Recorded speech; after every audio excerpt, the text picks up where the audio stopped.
Bon matin, en ce dimanche de Pâques. Voici ce que je crois que le Seigneur a pour nous ce matin. C'est un grand jour de célébration. Mon premier texte se trouve dans la première épître aux Corinthiens, chapitre 22.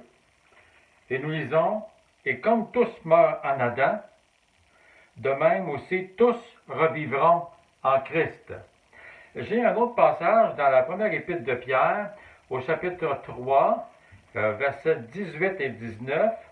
Nous lisons ceci. « Christ aussi a souffert une fois pour les péchés, lui juste pour des injustes, afin de nous amener à Dieu. Il a été mis à mort quant à la chair et rendu vivant quant à l'esprit, dans lequel il est aussi allé prêcher aux esprits en prison. » Et un troisième texte, dans l'Évangile de Matthieu, chapitre 27, versets 51 et 52,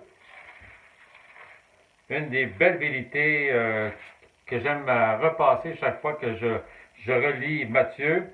« Et voici le voile du temple se déchirant en deux,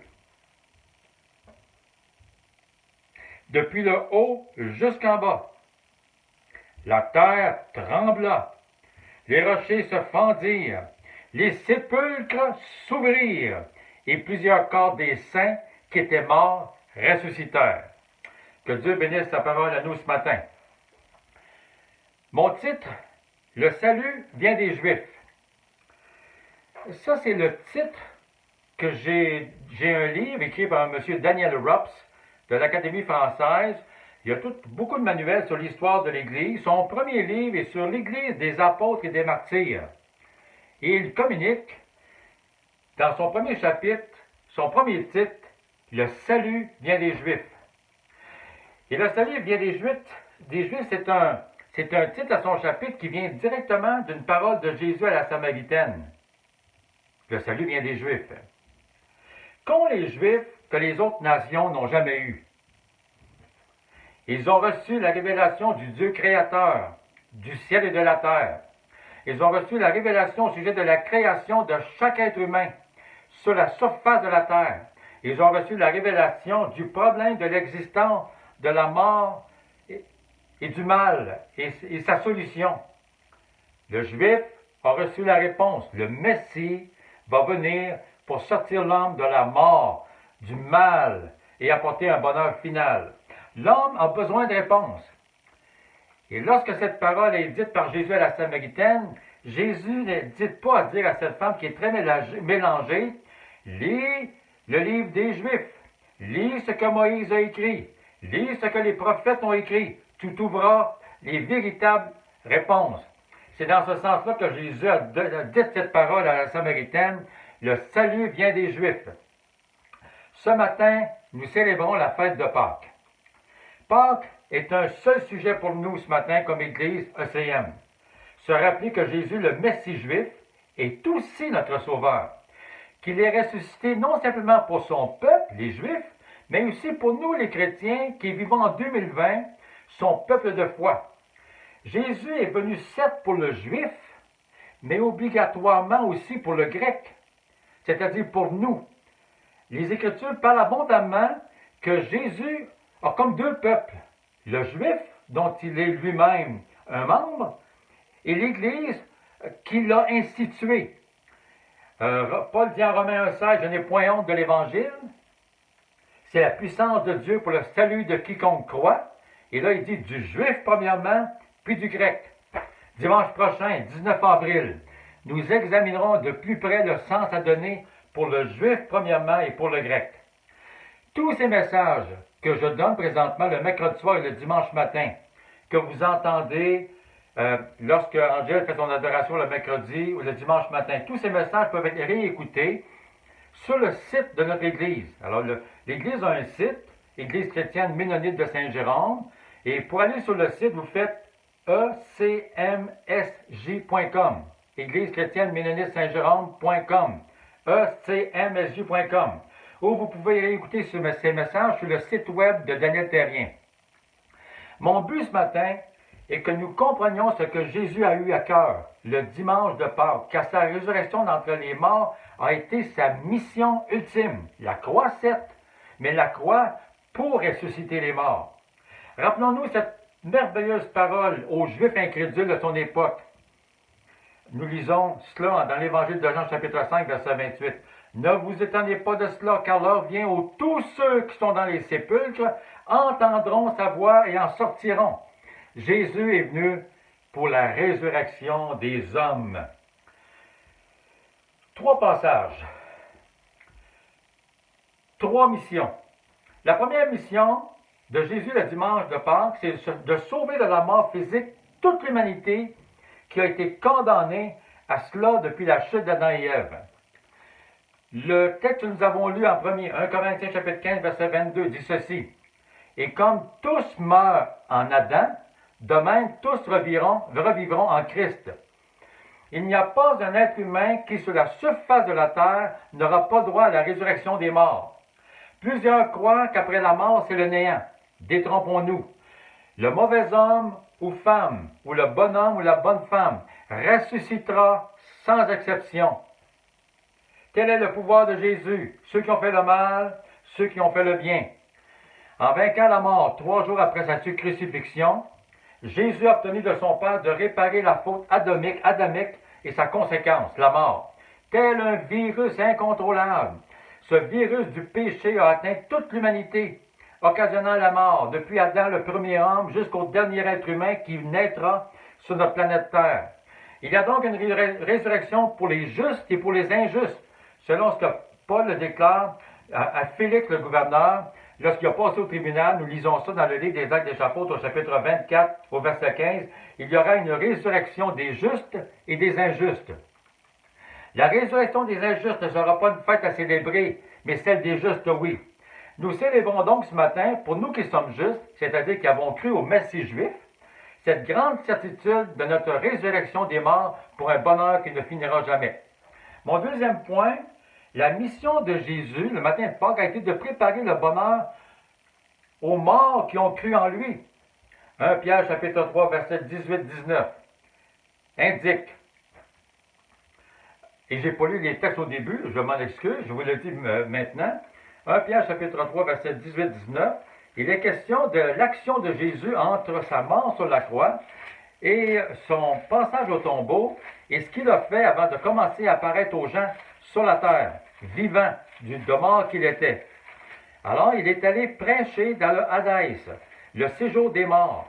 Il est allé leur dire, « Hey, je suis vivant. » 1 Pierre chapitre 3, verset 18 et 19. Christ aussi a souffert une fois pour les péchés, lui juste pour des injustes, afin de nous amener à Dieu.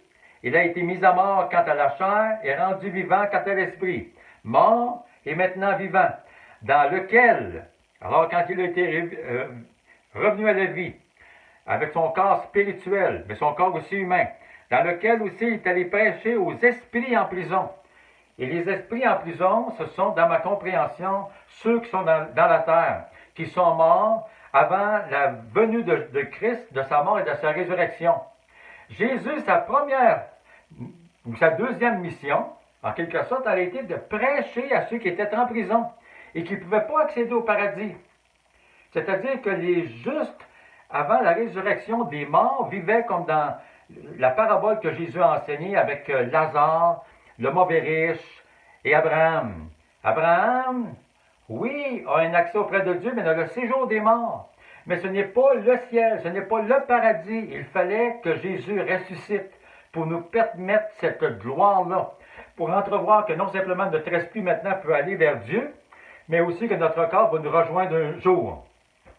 Il est allé prêcher à ceux qui étaient gardés dans le séjour des morts à son époque, depuis près de 4000 ans, comme Abel le juste. Quel bonheur ce matin de Pâques il y a 2000 ans. Le séjour des morts a vu le Messie dans le sol, sous la terre. Ils ont entendu que le ciel était maintenant ouvert, que l'heure de la récompense pour leur fidélité à croire au Messie était arrivée. Chacun l'a vu ressusciter, ceux des justes dans le séjour des morts. Puis certains d'autres morts, récemment morts, eux ont eu la joie de revenir à la vie sur terre, à ce moment-là, donnant confiance que tous maintenant vont ressusciter avec leur corps pour le bonheur éternel. Matthieu chapitre 27, versets 51-52. Alors, je n'ai pas lu ces textes à l'avant, mais vous pouvez les prendre avec moi ou réécouter le message pour les retrouver ces versets. Matthieu 27, versets 51-52. Oui, je l'ai lu tantôt. Et voici le temple, le voile du temple se déchire en deux depuis le haut jusqu'en bas. La terre trembla, les rochers se fendirent, les sépulcres s'ouvrirent, et plusieurs corps des saints, notez le mot saints, c'est-à-dire ceux qui croyaient du temps de Jésus, ceux qui sont morts juste un peu avant Jésus, ceux qui ont eu la foi et qui étaient morts, ressuscitèrent. Ils sont sortis de la Hadès, leur esprit est sorti de là, a rejoint leur corps, et ils sont ressuscités du vivant de Jésus. Alléluia! Finalement, la mission de Jésus, la troisième chose que je vois ce matin, en ce dimanche de Pâques, ça a été de proclamer à l'Église son institution divine et terrestre, que l'Église va hériter avec lui du royaume de Dieu. Nous avons lu dernièrement, il y a quelques semaines, je reviens souvent avec le livre de l'Apocalypse, l'Église de Philadelphie.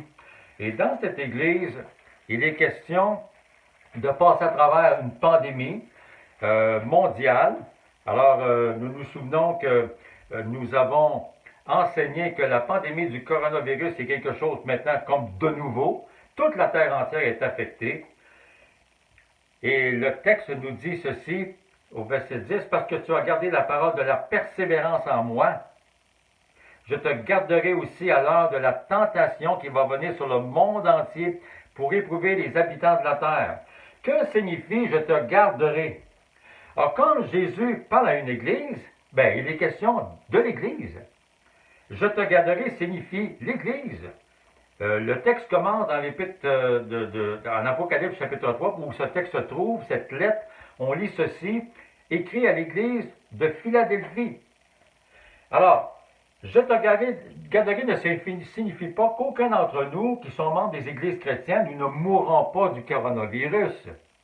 Cela signifie que toute église, si elle garde la persévérance en Jésus et en sa parole, ne sera jamais anéantie et subsistera jusqu'au jour de l'enlèvement.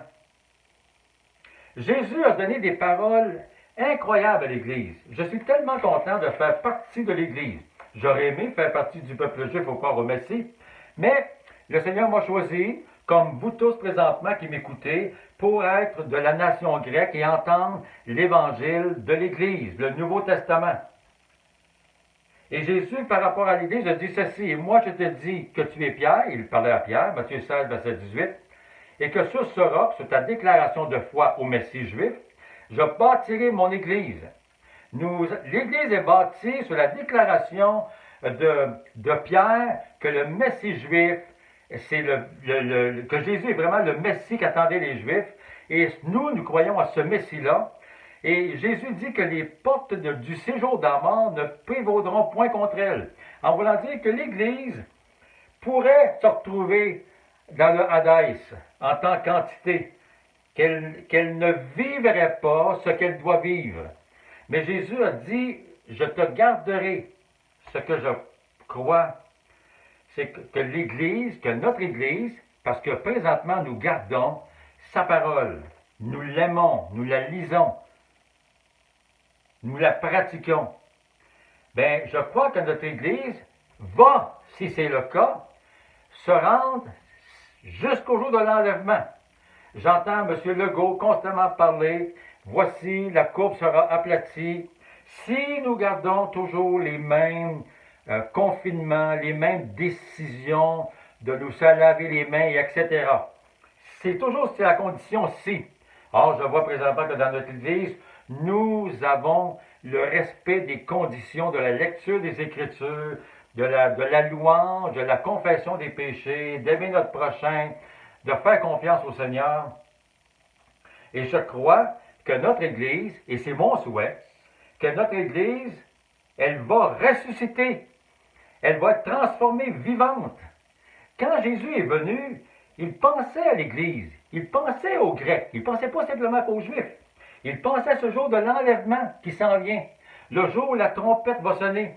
et le jour où tous ceux qui sont morts en Christ, qui sont dans le Hadès, dont l'Esprit, il est allé proclamer que maintenant ils peuvent venir dans le ciel, mais le jour de la trompette, quand Jésus a ressuscité, pensez à ça, ce jour de la trompette va venir, et ceux qui sont dans le séjour des morts, avec leur corps, vont rejoindre leur esprit, vont rejoindre le Seigneur dans les airs. Et il y a quelque chose qui se passe qui, pour moi, me rend très heureux. J'ai comme l'espoir que je peux vivre assez vieux pour voir l'enlèvement, et même pas passer par la mort, être ressuscité directement de vivant que je suis avec mon nouveau corps. Je vous relis cet encouragement merveilleux de 1 Thessaloniciens chapitre 4. Vous savez, l'Église des Thessaloniques est la première Église non orientale, première Église sur le continent de l'Europe actuelle. La Turquie ne fait pas partie présentement de l'Europe. Ils essaient, mais ils n'en font pas partie. Mais à partir de la Grèce, tout récemment jusqu'au Royaume-Uni, toute l'Europe est grecque. Jésus est allé prêcher l'Évangile à tout ce continent-là. Je suis content d'être fait partie de la prédication de Paul et d'avoir cru. Et l'Église de Thessalonique est la première Église grecque, en quelque sorte, ou proche. Et elle est remarquable parce qu'elle a cru. Il y a beaucoup de choses qui sont dites. Dans le premier chapitre de la première épître, on parle qu'on croit à l'avènement du Messie. Et parce qu'ils ont cru à l'avènement du Messie, bien, Jésus leur donne, dans sa deuxième lettre, une récompense.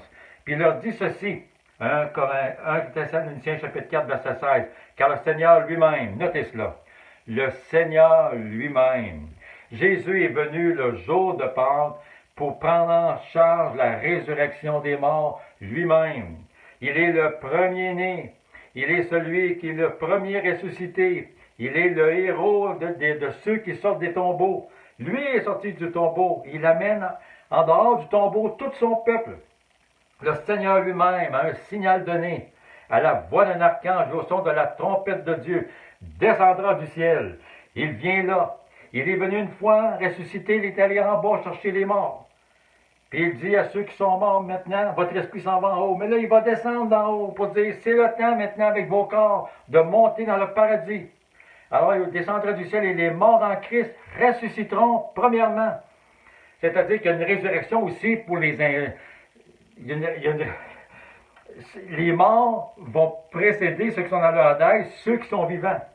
Ensuite, nous les vivants, nous ne passerons pas par la mort, qui seront restés ceux qui vont avoir été gardés, qui vont avoir gardé la parole de Dieu. Ensuite, tous les vivants, nous qui serons restés, nous serons tous ensemble enlevés avec eux. Whoop!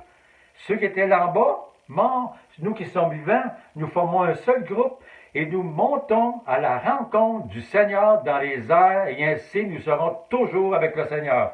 Notez les mots Seigneur dans ce texte. Le Seigneur lui-même au verset 16. Lui-même s'intéresse à la résurrection. Ensuite, nous montons à la rencontre du Seigneur. Alors, notre désir, c'est de le rencontrer, lui en qui nous avons cru. Et finalement, la consolation, nous serons toujours avec lui. Nous ne serons plus jamais séparés. Ah, mes amis, quel beau dimanche de Pâques si nous croyons non simplement à la résurrection de tout le monde, non simplement à la résurrection des saints, mais que nous croyons aussi à l'enlèvement. Ce matin, je célèbre qu'un jour, le Christ qui est venu avait pour mission, hey, nous serons toujours avec le Seigneur et nous ne pouvons pas l'être sans notre corps. Ce vieux corps âgé que j'ai, il va être rafraîchi et vous allez pouvoir me voir dans ma vigueur un jour et je vais pouvoir honorer Jésus pour dire, hey, j'ai bien plus de vigueur maintenant parce que je vais vivre éternellement. C'est mon souhait pour vous, c'est mon souhait pour moi, c'est mon souhait pour l'Église. Restons fidèles et nous participerons à l'enlèvement. Que Jésus soit loué ce matin, à ce jour de la résurrection. Puis on dit ensemble, Alléluia!